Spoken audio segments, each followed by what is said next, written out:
Well, hello, how you doing?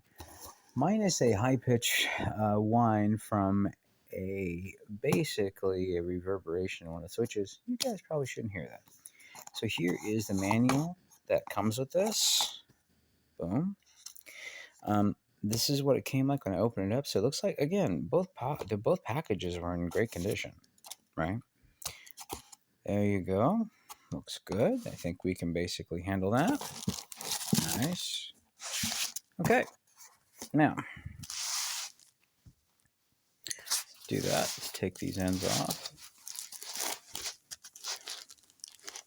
I'm doing this in here because I have like super good lighting. That does not come with it. Cool. So, right off the bat, I'm gonna open this up. It's amazing. Like this must be a new skill, like doing everything with one hand. So I'm pretty sure if anyone actually lost use of their hand one day, it wouldn't be that big of a deal. Especially people who film for YouTube and other stuff.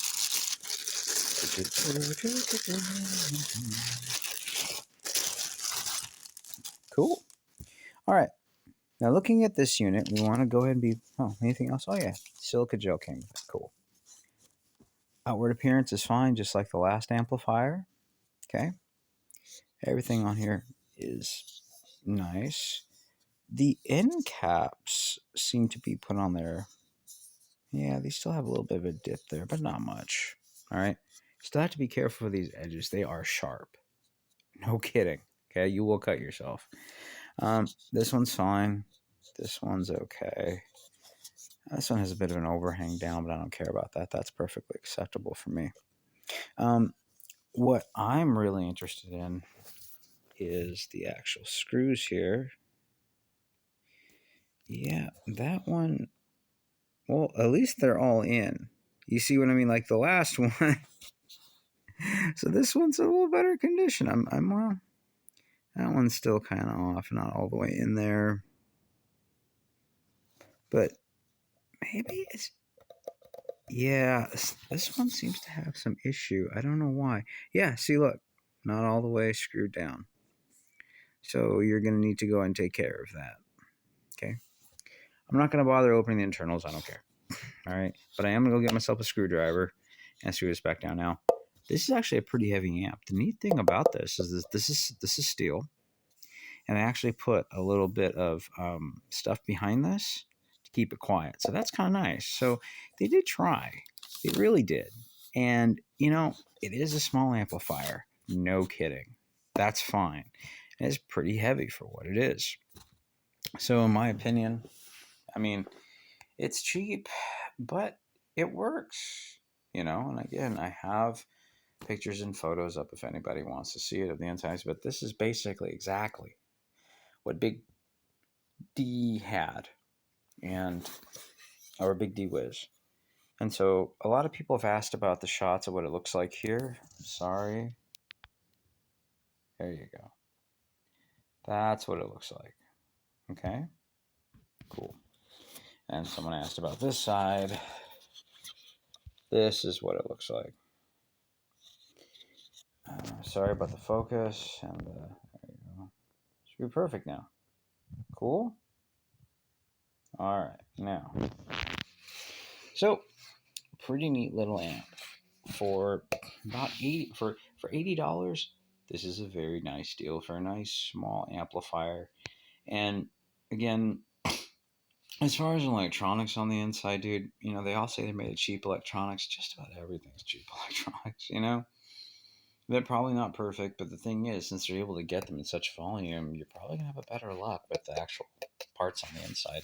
And this does feel pretty hefty. I'm not joking. It doesn't feel light or tinny. Pretty amazing. So, anywho, I think it's a great amplifier. For like a starter, or if you maybe want to do a multi-channel system with a bunch of high efficiency drivers, I think it's great. In my opinion, if you have a very efficient subwoofer, then using this bridge would work pretty well. Other than that, I'm not really quite sure about its value when it's over about $80. But in the $80 price tag, I think it's actually quite well. That's a good market point. Um, what they did on this model is they have like a double. It's the only thing I had to think about. That's fine. So you will have to rewire if you have one of these from a different vehicle, like the single style. And I would, as soon as you get one of these, tighten up all the screws. Like I said, this bottom one is loose, and that's partly because they put sound deadening here, right? I know they're in a pretty big hurry to get these things together, and I completely understand. I appreciate them people who make these products. I really do. Uh, yeah, really happy with this. Remember, this is the 1904D. They also have a mono version of this. Um, you know, again, if you buy both of them, fine.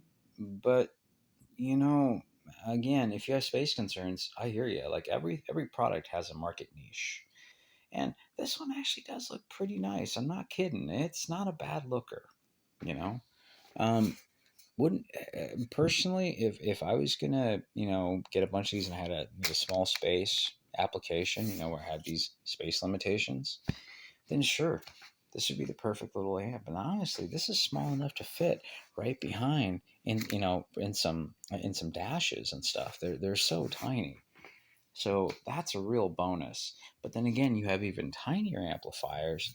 And all you have to spend is, sometimes those come in for around $100 too. The 150 price point is what they usually end up going for.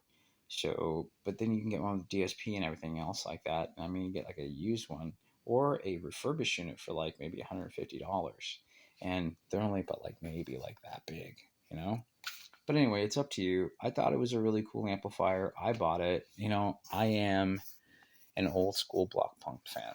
Okay, I am. I'll admit it. I know. Ah. Yeah, Patrick's like, man, those peeps ain't loyal, but I'm okay. Anyway, man, have a great one. Peace.